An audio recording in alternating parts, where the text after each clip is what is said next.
It's Tuesday, March 3rd. In the headlines, Prime Minister Dr. Andrew Holness says Hurricane Melissa caused an estimated $10 billion in damage to Jamaica. In business news, US-Iran war increases Jamaica's oil bill. Regionally, Tobago seeking greater autonomy. And in sports, Jamaican footballer Javon East escapes Israel just before missile strikes. This is the news on PBC Jamaica. I'm Simone Absalom Gale.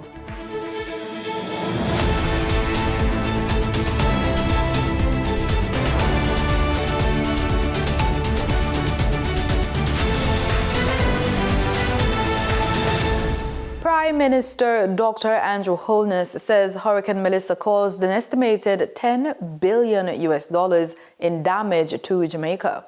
He recently made the disclosure at a Jamaican diaspora town hall in St. Kitts and Nevis. You can't reconstruct without money. Can't do the reconstruction without money. And we don't have the money. Let me put some things into context for you. The World Bank estimated that the damage was somewhere in the region of about $8.6 billion, my vague recollection of it. We just finalized that figure through the PIOJ, and it is closer to $10 billion of damage. US are talking, when they're talking US. Anybody knows what is Jamaica's GDP? Jamaica's GDP is about $21 billion.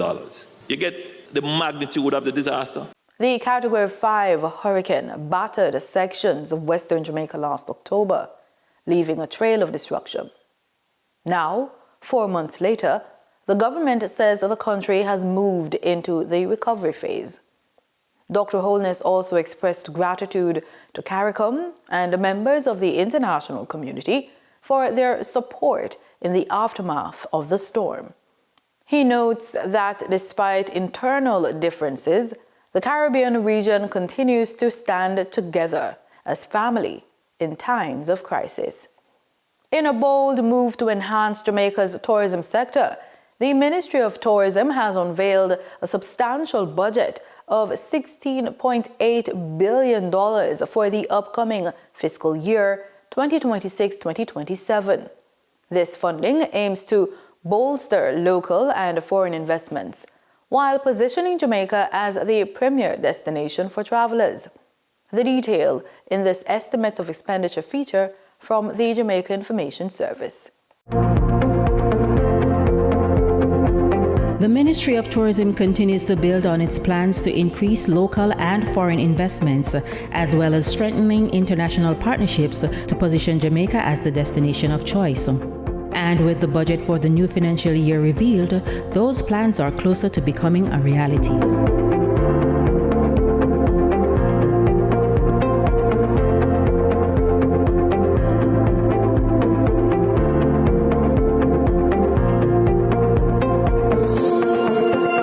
The Ministry of Tourism will drive its 2026-2027 operational costs on the $16.8 billion it has been allocated for the upcoming fiscal year. Added to that is the $100 million expected to be earned from licenses and training fees paid to the Tourism Product Development Company, TPDCO. The bulk of the recurrent figure will split between tourism promotion and tourism development, with each being given $7.9 and $7.4 billion respectively. Feel the pulse, feel the vibe, feel it in your heart. Sunshine smiling warm up inside your heart, feeling of pure love, oh Jamaican heart. The ministry is aiming to drive $2.976 billion in gross earnings from tourism for the 2026-2027 fiscal year, from 3.417 million visitor arrivals. To achieve this, a range of activities will be pursued to promote Jamaica as the preferred tourist destination for new and existing markets. From the $7.9 billion for tourism promotion, the bulk of the funds, $4.5 billion, will see to overseas marketing for brand Jamaica. This activity supports advertising done on television, radio, newspapers, magazines, and billboards, as well as digital advertising on websites and social media. Overseas marketing also involves engagement of travel agents, sales and promotion blitzes, and special projects. The office responsible for planning and implementing marketing programs, the Jamaica Tourist Board, JTB, will get $2.38 billion for its operational cost. As the ministry targets North America, Europe, and other key emerging markets, cruise support has been allocated $433 million to aid in this regard. The Montego Bay Convention Center will receive $293 million to further tap into the growing meetings, incentives, conventions, and exhibition markets. The public body responsible for ensuring adequate airlift capacity onto the island, Jamaica Vacations Limited, JAMVAC, is getting $314 million for its operational cost. Two popular radio stations, Power 106 FM and Hits 92 FM, are to be temporarily taken off air. The move forms part of a major corporate restructuring within the RJR Gleaner Communications Group, which now has received court approval to proceed. Radio Jamaica has formally requested a temporary suspension of the station's broadcast licenses and assigned spectrum from the Broadcasting Commission of Jamaica and the Spectrum Management Authority. The company says the suspension will allow time to flexibly address significant transmission and service challenges, including repairs to radio infrastructure damaged by Hurricane Melissa. During the suspension period, Radio Jamaica will focus on strengthening the transmission reach and service quality of its two primary stations, Radio Jamaica 94 FM and Fame 95 FM. We now take a walk on the wild side. March 3 is observed the world over as World Wildlife Day. Jamaica's incredible wildlife is a vital part of our island's natural heritage. From crocodiles to vibrant birds, our animals play essential roles in maintaining healthy ecosystems. Marlon Samuels has more in this report. Jamaica is home to over 200 species, many found nowhere else. The American crocodile, for example, helps control fish populations and keep our wetlands balanced. We also have the Jamaican iguana, a critically endangered species that controls insects and signals ecosystem health. The Jamaican kingfisher is a striking bird that helps control insects and small fish, contributing to the health of our forests and waterways. Let's not forget the Jamaican mango, a hummingbird endemic to Jamaica that pollinates many native plants, supporting our forests and agriculture. Every species plays a role. They are all part of the ecological puzzle. Their decline can have ripple effects on the entire environment. Despite their importance, our wildlife faces increasing threats, which are pushing many species toward extinction. Threats like habitat destruction, pollution, and illegal hunting put many of these species at risk.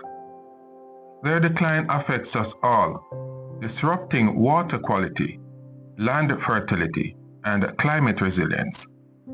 Now, every species matter, especially in an ecosystem. In an ecosystem, we need balance, and every species matter because they play a role to make the system work. What do I mean by that? In our ecosystem, we have the crocodiles. They play an important role in the wetland in regulating the fish and the other animals that are there. If they are not there, the whole system is out of balance. The birds play a role in, one, carrying seeds around, which we get new plants. Two, they also pollinate. And if we go down to, from the birds, we can look at our bats. Some of our bats eat insects, like the mosquitoes. Others might spread a seed and they pollinate it and pollinate plants. So all of them play a very important role in making that system work, that make what we know Jamaica as the land of wood and water. What is the government doing to protect Jamaica's wildlife? Okay, so the government normally protect wildlife by first coming up with legislations. And when I said legislation, like we have the Wildlife Act, which is there to protect our plants and animals. So when there's a problem, they come up with legislation. Now, who act on these legislation is what we call statutory bodies, and that will come in the form of NEPA, the National Environmental Planning Agency, who under their act, the Wildlife Protection Act, the job is to protect our plants and animals. And we also have some other animals like the crocodile that is endangered, and there's the Endangered Protection Act, which is very important in protecting some of our animals so the next generation can see it. We can also move on now to the Forestry Department that works on the Forestry Act, and they protect the forest, which plays an important role in providing the clean air, the water we drink, and that peace of mind. So if you don't have the Forestry Department, people might just go in the forest, cut down the plants. Some of those plants are medicinal. Some of those plants are evil for our animals. So we have that act. And we also have like the Mining Act, when we hear about it. Yes, you're going to mine. Mine can be destructive, but also you have to do mining in a way that it don't mash up the country. So you do sustainable ways of taking the resource out without having bad impact on the people. So that's what the government is doing. They enforce the protection through their statutory body. World Wildlife Day reminds us that conservation is a shared responsibility, and together we can ensure that future generations will enjoy Jamaica's rich biodiversity. For the news on PBCJ, I am Marlon Samuels. Time now for the business report with Denise Williams.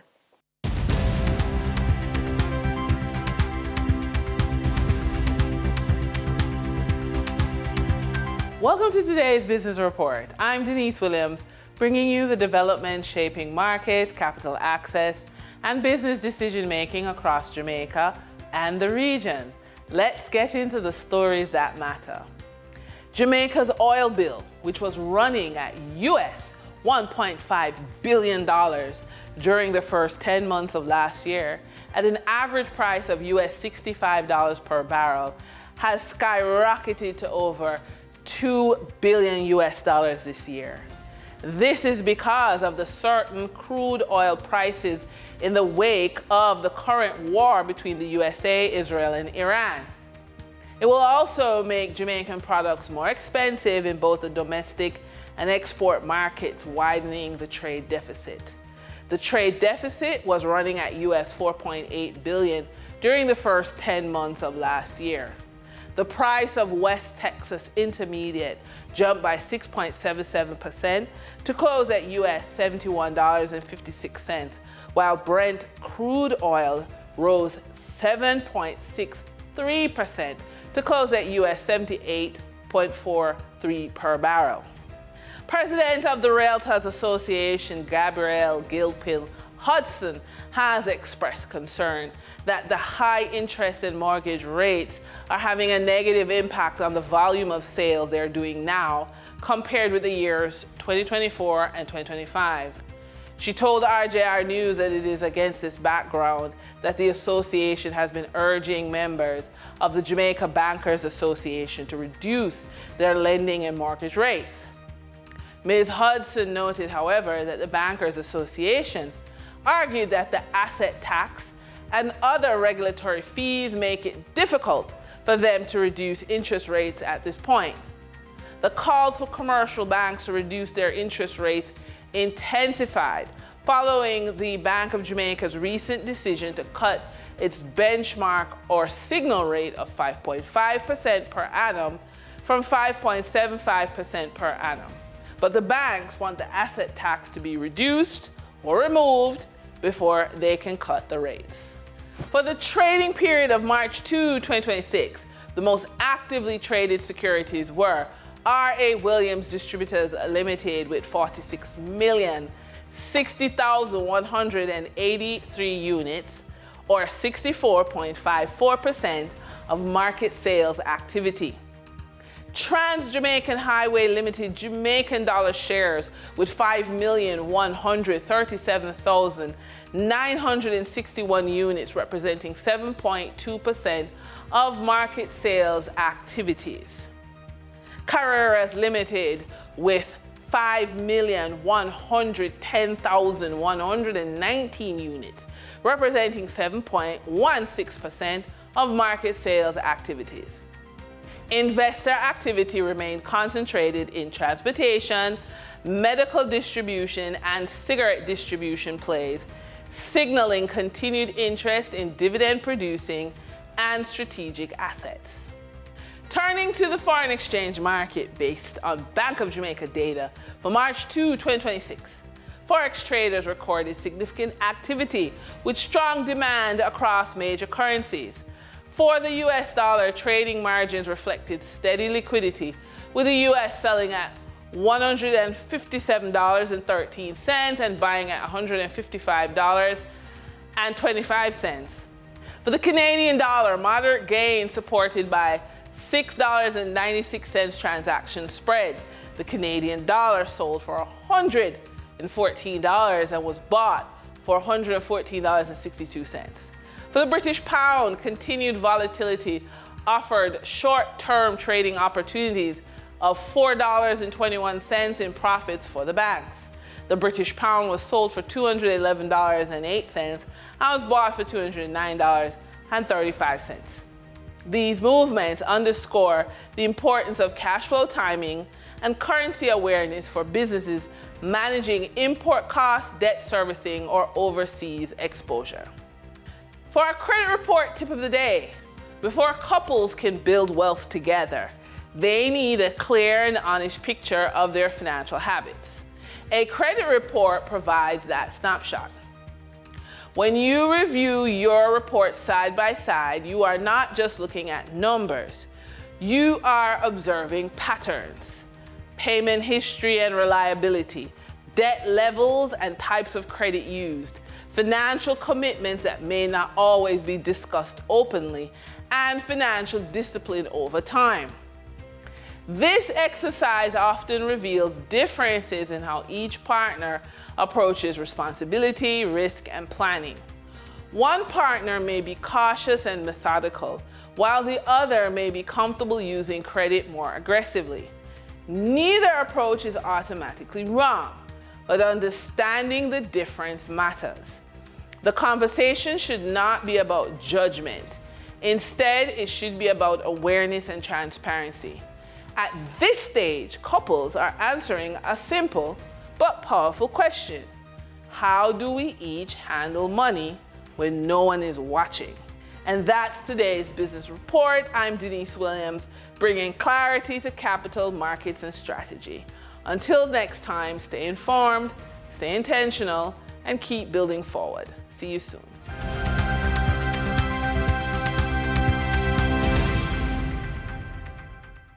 In regional news, Trinidad and Tobago is now under a state of emergency. Prime Minister Kamala Persad-Bissessar made the announcement, saying the measure took effect Tuesday, March 3. According to the Prime Minister, the decision follows credible evidence linking criminal gangs and former detainees to a recent surge in violent crime. Persad-Bissessar says the move aligns with the government's zero-tolerance approach to crime and organized gangs. At the close of the 50th regular meeting of Caricom heads of government, Chairman Dr. Terence Drew is defending his pre-summit visits to regional leaders, saying the outreach helped strengthen unity within the bloc. Andre Huey has that story.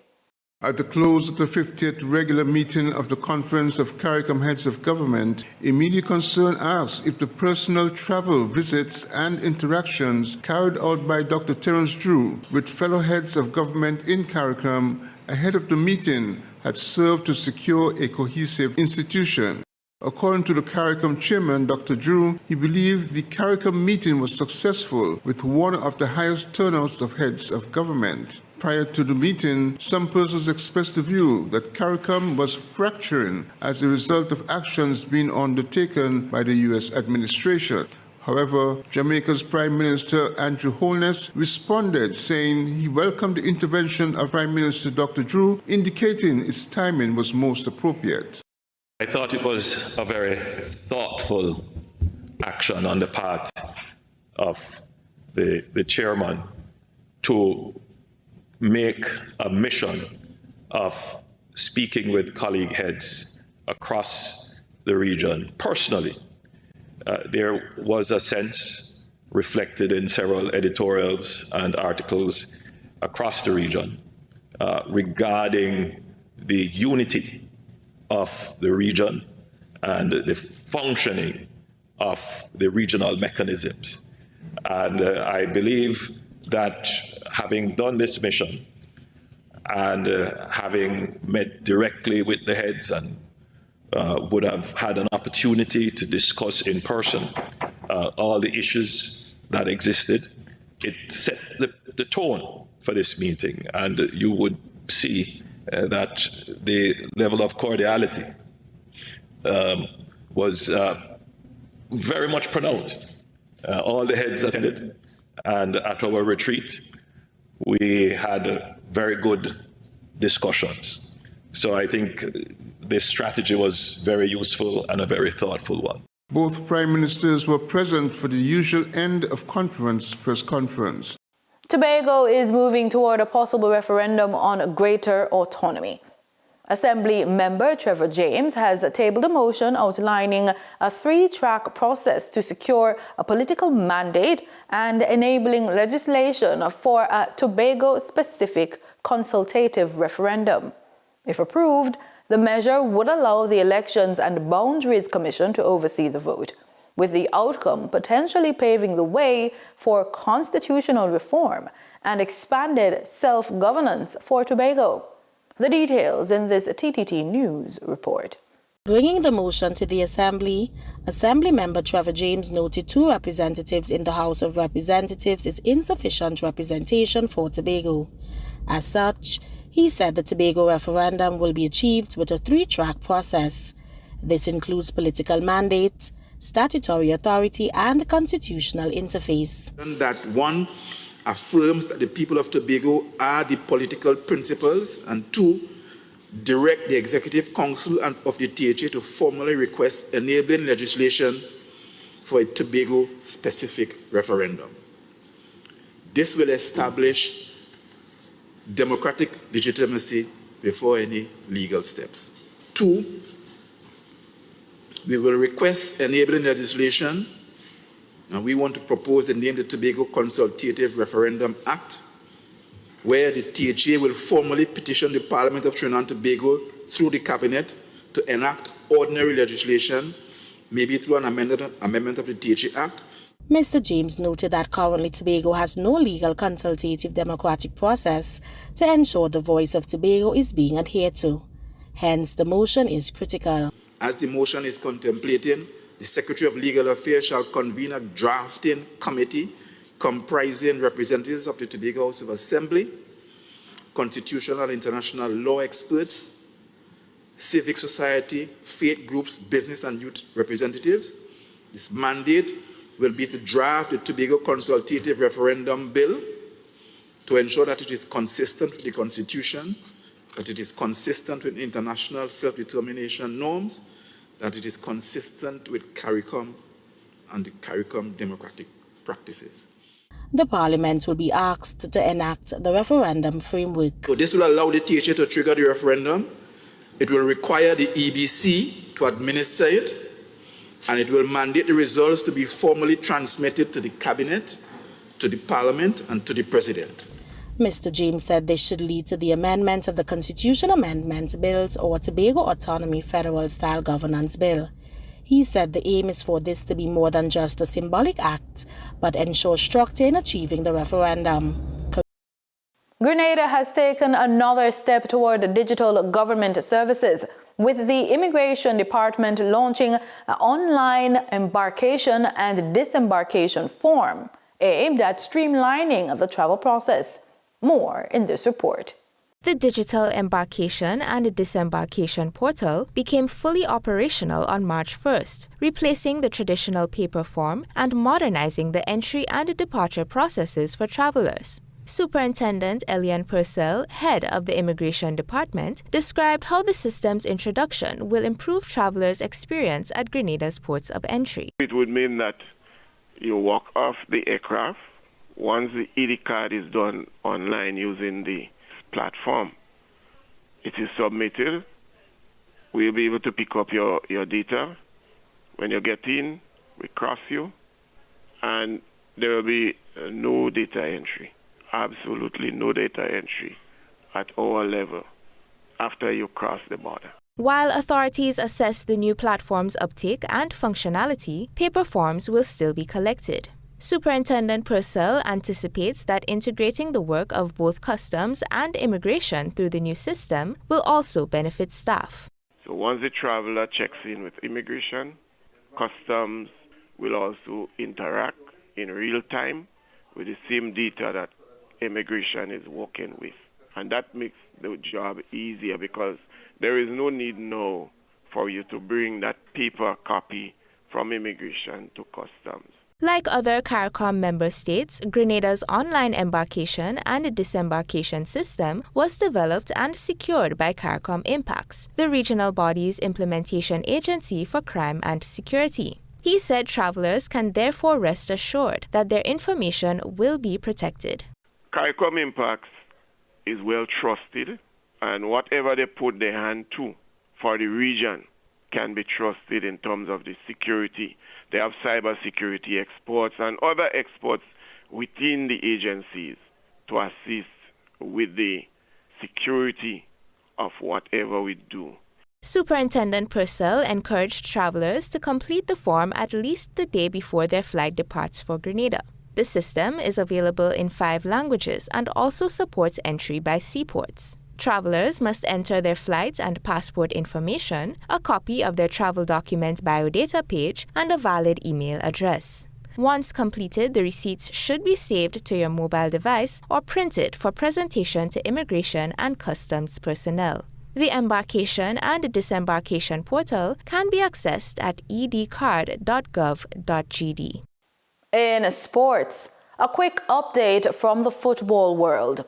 Israeli-based Jamaican striker Javon East says he and his family narrowly escaped danger after leaving Israel just before Iranian missiles struck parts of the country on Saturday. Iran launched retaliatory attacks following joint military action by Israel and the United States. The 30-year-old footballer, who has been playing in Israel for the past 2 seasons, told the Gleaner that the experience was frightening as he witnessed the crisis unfold. East, who lives in Israel with his partner and young child, says he had been residing in one of the main areas targeted by the attacks. He revealed that he left Israel the same day the attacks began and, during the journey, saw missiles being intercepted in Israel airspace. The striker says he was especially worried while on the flight to Jordan, fearing the possibility of a missile striking the aircraft. East says he is now in Jordan and safe, but remains concerned about his family. We take the plunge with swimming, as Jamaica's national swim coach says the team is confident and ready as they prepare for the upcoming Carifta Swimming Championships in Martinique. The coach was speaking on Friday after receiving a $400,000 sponsorship check from Main Event Entertainment Group to support the team's participation. 36 swimmers, 18 boys and 18 girls, will participate and represent Jamaica at the April 4 to 10 championships. They will compete in the 11 to 12, 13 to 14, and 15 to 17 age group categories. The team departs on April 2, accompanied by 7-member management unit. And that's it for the news on PBCJ. Remember, we are the People's Station.